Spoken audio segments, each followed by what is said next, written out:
What is up, my friends? What is up? Hope you guys had a good week. We're going to go over some macro indicators from the past week, some data sets to try and get an idea of where we're finding ourselves in this cycle. So the first set of charts we're looking at here is bank tightening standards for commercial and industrial loans. These type of loans are important because if businesses aren't taking on new credit, then they're not growing, which means they're not hiring. So on this right chart, you can see areas that are highlighted in green for previous peaks that rolled over. And the yellow is the most recent that we're watching play out. On this chart, this is the Dow Jones for the highlighted periods so that we can get an idea of price action coming out of these turning points in the market. We can see that in the late 90 period led to some really nice growth. In the early 2000s, we did see some further correction, but then also led to a handful of years that were quite positive. We've got the end of the GFC, which led to a really nice run for damn near a decade or so. And then we had the COVID crash, which gave us a nice pop for a couple of years, and we've gone sideways since. Now our most recent here in yellow, we've seen some growth coming out of that period. If you look at this chart, you'll see that once we hit these upper levels in reverse, we tend to continue dropping till we get below zero. So I don't see us being at the end of this bank easing cycle, whatever you want to call it.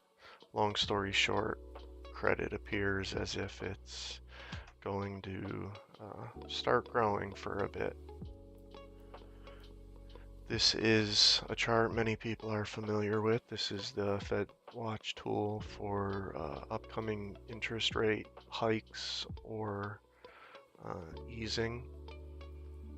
Now you can see that a month ago, everyone was basically scared. They were 69% sure that we were going to get a 50-point drop in rates. You can see that over the past month that is reversed essentially, and it's looking as if 25 basis points is going to be what we get for a rate cut, which is a good thing from a financial market risk standpoint. The more they lower rates, the more that's going to signal fear to the markets, as if they have to react severely versus a 25-point little blip.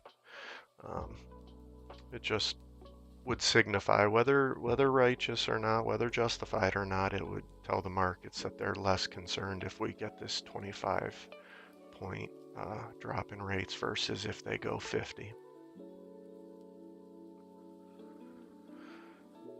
Now this chart is one of my favorites. I used to love it even more because it was actually posted daily or the next morning.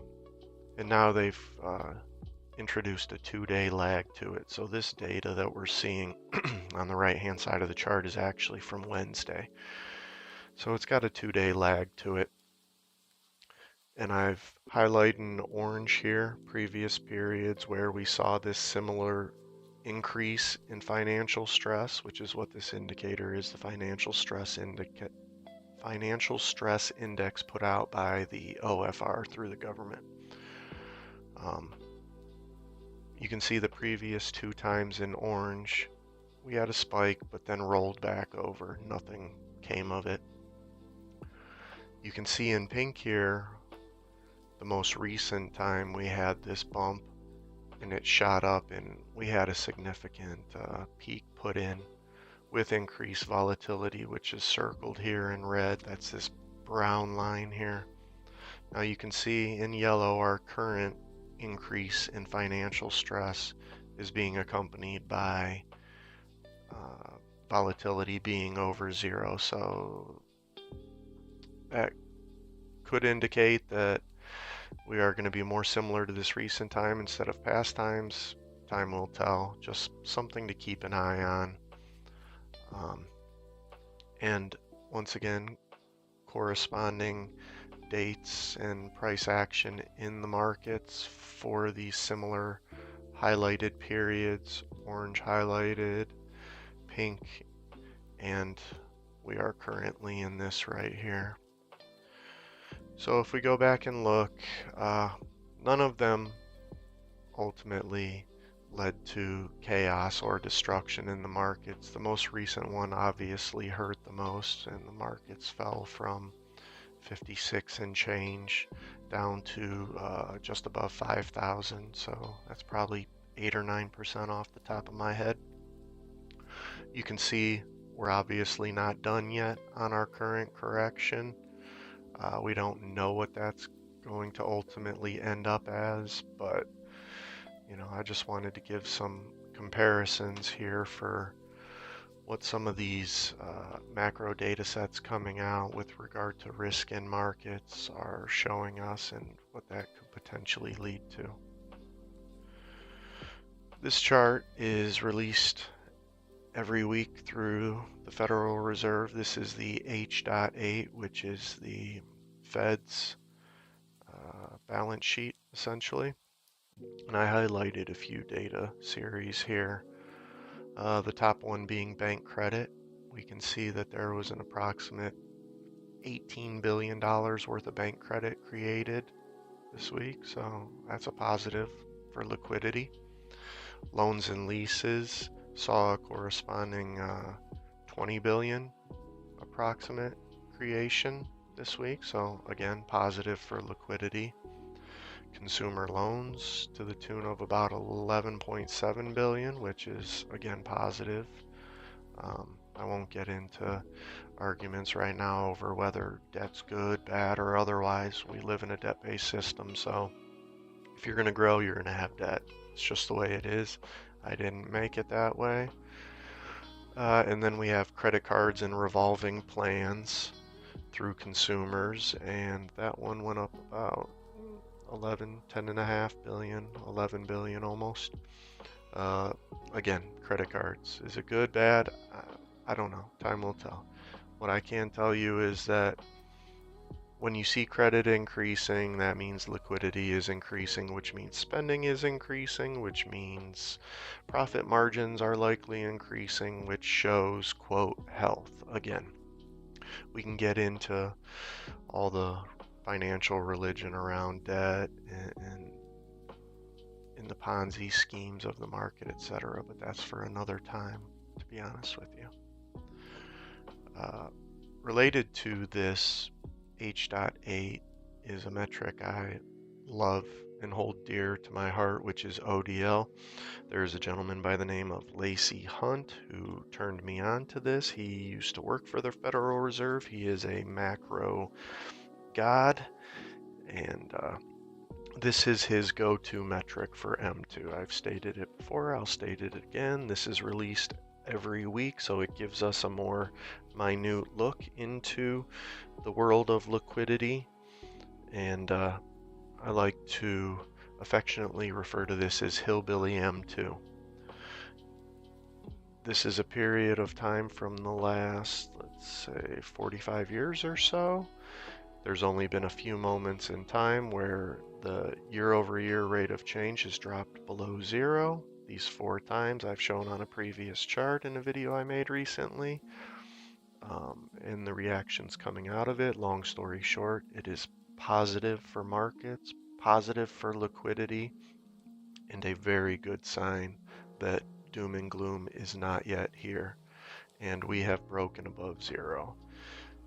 This is the same view, just zoomed in more. Again, we bottomed out back in the late half of 23, and have since been improving, and yet a closer look showing the bottoming out of this, and we have now for a couple weeks or more been above zero and climbing. So this is a positive look for liquidity, a positive look for risk on assets, and a good thing.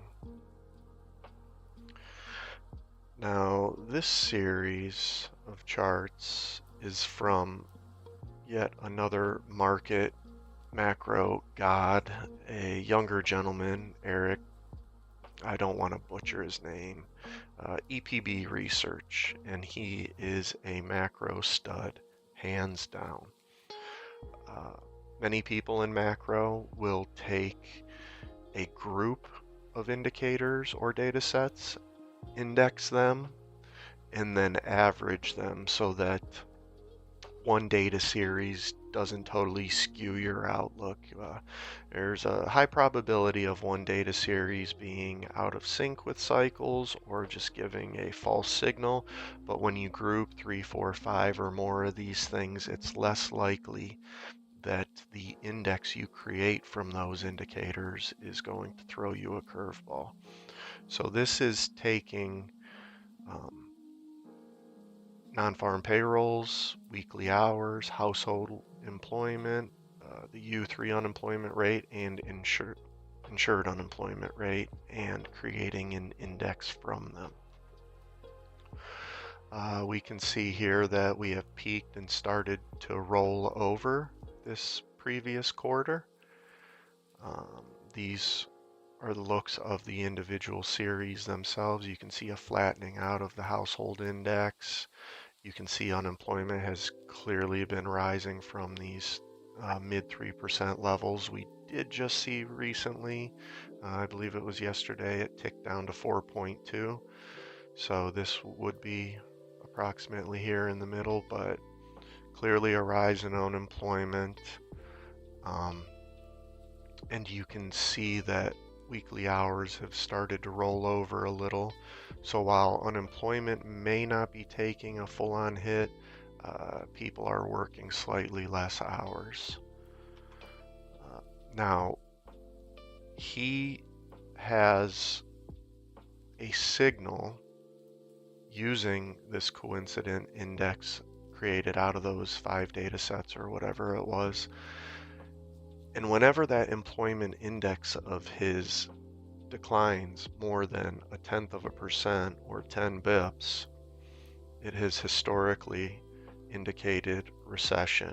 There was one false signal in 95, but other than that one false signal, it has been just deadly accurate. And we have now triggered that signal based on his index. This shows you the previous signals and the timings of them. Long story short, on average, the signal is triggered about 3/4 or 1/3 of the way before the recession starts. So that would be 2 months, 6 weeks to 2 months before the recession starts. So that is a bit alarming as far as macro data is concerned and data sets being published. This chart is showing you job openings per unemployed worker. So they take like the Jolts series and job openings and divide that into the unemployed work numbers to give you a gauge of the strength versus labor demand and labor supply. And you can see that it's coming back down into a more balanced approach, which is probably healthy, all things being considered. When you're up here where we were back in late 22, early 23, things are just hot, which inflation leads to higher wages, which leads to more inflation, especially when you have a hot market like this and everyone and their cousin can get a job, 2 jobs, 3 jobs. Coming back into balance here is a good look. We don't want to see it lose this 1.0 and start tanking, because that'll likely coincide with unemployment rising, job openings falling, etc. So the more we can oscillate around this range, the better off we're going to be. This chart shows the construction industry in particular and job openings in that industry. Construction has long been thought of as a key leading sector for markets because construction creates a lot of downstream demand.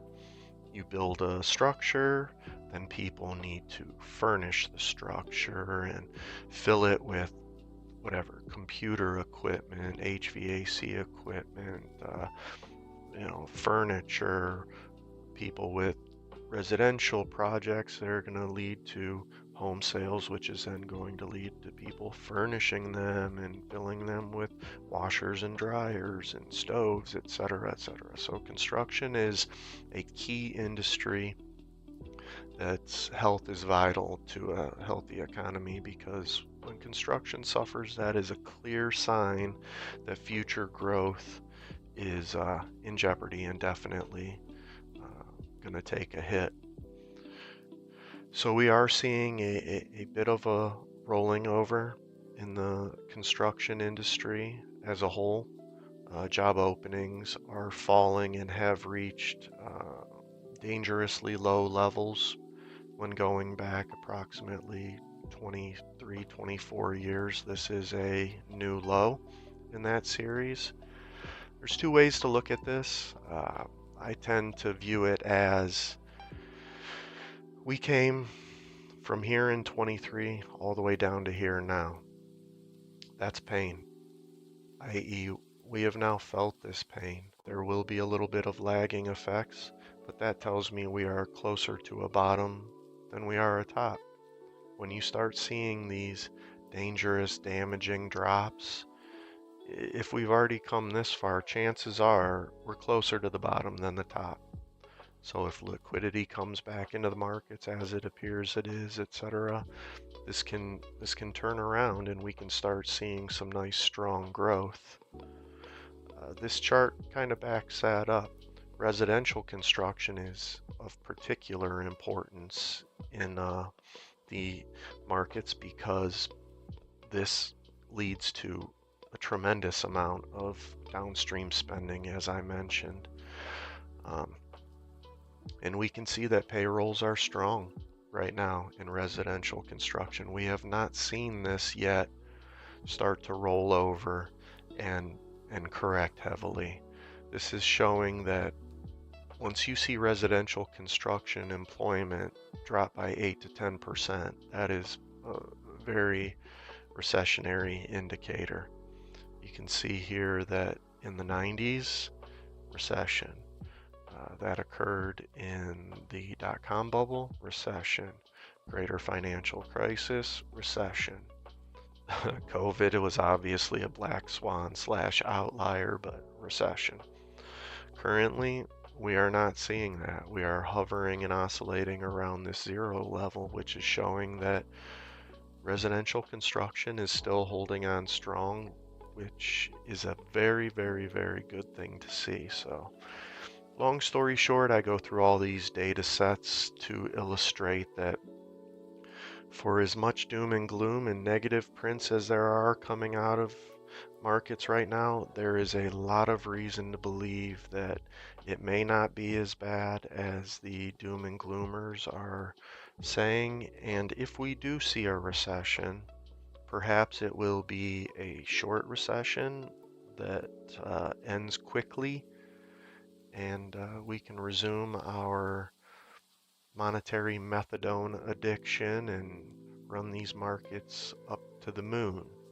Time will tell. Nobody has a crystal ball, and if they tell you they do, they are lying and or selling you something. But I want to just say once again, thank you all for tuning in. I hope I've provided some value to you, given you some food for thought with regard to the macro markets. As always, good luck, have fun, practice solid risk management, and thank you for your almost 20 minutes.